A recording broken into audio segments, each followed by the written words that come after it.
अस्सलाम वालेकुम। आज जो मैंने आप लोगों के साथ रेसिपी शेयर की है उसे हम पंजीरी के नाम से जानते हैं। वैसे तो ये न्यू मॉम्स के लिए स्पेशली रिकमेंडेड रेसिपी है, लेकिन सर्दियों में इसे घर के सारे लोगों को ज़रूर सिखाना चाहिए क्योंकि इसमें डलने वाली ज़्यादातर चीज़ों की तासीर जो है वो गर्म है, जो कि सर्दियों में हमारे हेल्थ के लिए काफ़ी ज़्यादा बेनिफिशियल है। और ऐसी सर्दी के मौसम में हमारी बॉडी जो है वो किसी भी चीज़ को ईजिली डाइजेस्ट भी कर पाती है, तो बेफिक्री के साथ आप इस पंजीरी को बना के खा और खिला सकते हैं। चलिए देखते हैं इसके इंग्रेडिएंट्स और इसे बनाने का तरीका। यहाँ पे सारी चीज़ों को मैंने मेजर करके लिया है।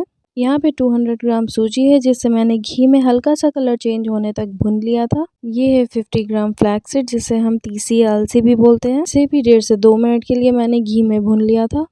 और यहाँ पे 50 ग्राम मखाना है, इसे भी मैंने घी में ही भुना है। मैंने यहाँ पे एक मखाना तोड़ करके चेक किया है कि ये अच्छी तरह से भुना है या नहीं। अगर आप भी भुनेंगे तो एक बार तोड़ करके ज़रूर से चेक कर लीजिएगा। अगर वो टूट जाए इसका मतलब मखाना अच्छी तरह से भुन चुका है। 150 ग्राम मैंने हरा वाला मूंग लिया है, इसे मैंने ड्राई रोस्ट यानी कि बिना कुछ डाले बिल्कुल सूखा ही भून लिया है। 25 ग्राम वाटरमेलन सीड यानी कि मगज और व्हाइट सेसमे यानी कि सफेद वाला तिल मैंने 10 ग्राम लिया है। ये है गेहूं जिसकी हम रोटी खाते हैं, ये मैंने 150 ग्राम लिया है और इसे हमें 10 से 12 मिनट के लिए बिल्कुल सूखा ही भुनना है। ये मैंने 30 ग्राम कमरकस लिया है, इसे हम पलास के गोंद के नाम से भी जानते हैं।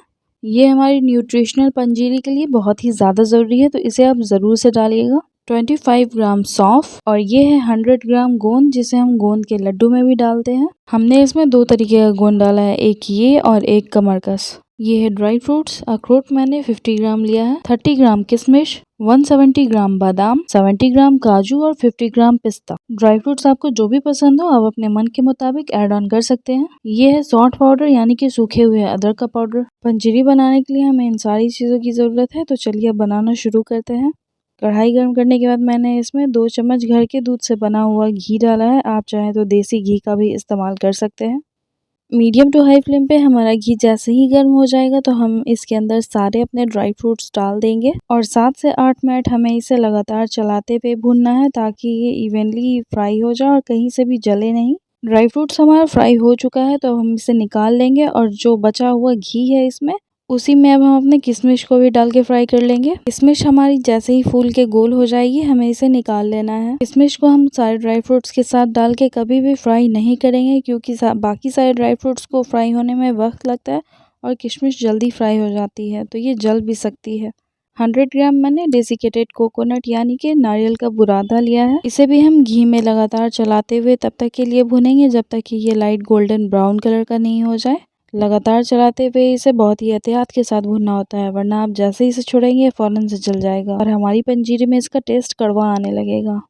अब कढ़ाई को साफ़ करके मैंने उसमें 2 चम्मच घी गर्म कर लिया है और इसमें अब मैं अपने सारे गोंद को डाल के एक साथ फ्राई कर लूँगी। आप इसे 2 से 3 बार में अलग-अलग करके भी फ्राई कर सकते हैं।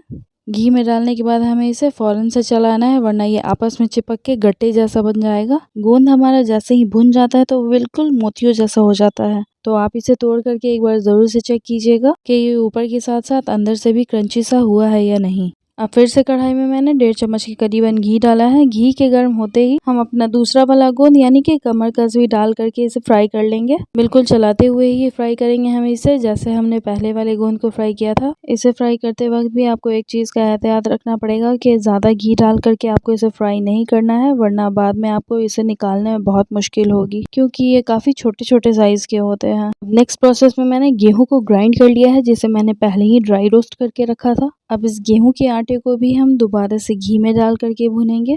तो इसे भुनने के लिए मैंने यहाँ पे 2 से ढाई चम्मच घी का इस्तेमाल किया है। इसे भुनते वक्त हम अपने गैस का फ्लेम मीडियम पे कर लेंगे, बिल्कुल हाई पे नहीं भुनना है हमें इसे। मुझे इसमें घी कम लग रहा था तो मैंने इसमें 1 चम्मच के करीबन और डाला है ऊपर से। आटे को हमें तब तक के लिए भुनना है जब तक कि इसमें से एक प्यारी सी सौंधी-सौंधी खुशबू ना आनी शुरू हो जाए और इसका कलर ना चेंज हो जाए। आटे का हलवा बनाते वक्त हम आटे को जितना भूनते हैं तो इसमें भी हमें आटे को उतना ही भुनना है।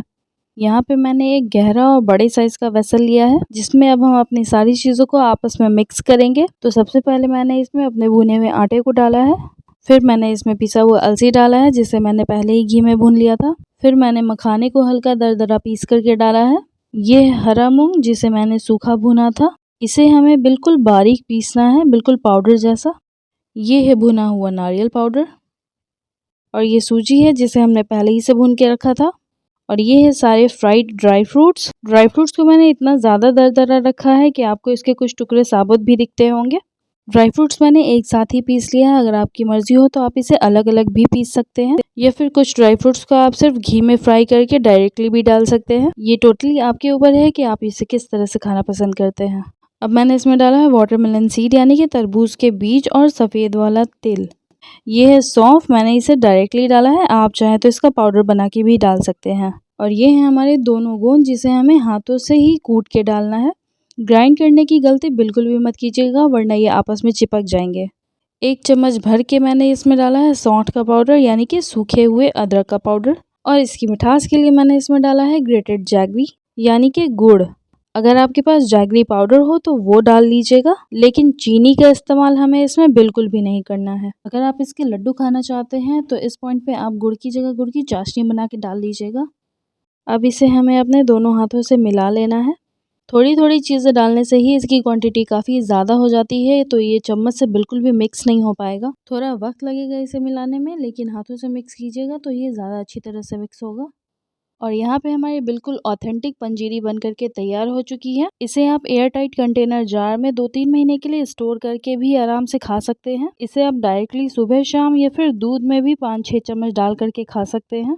इसमें डली हर एक चीज़ की अपनी तासीर और एक अलग खासियत है, तो हर एक चीज़ डालिएगा, किसी भी चीज़ को मिस मत कीजिएगा। इस सर्दी में इस पंजीरी की रेसिपी को ज़रूर से बनाइएगा और मेरे चैनल को सब्सक्राइब कीजिएगा। अल्लाह हाफ़िज़।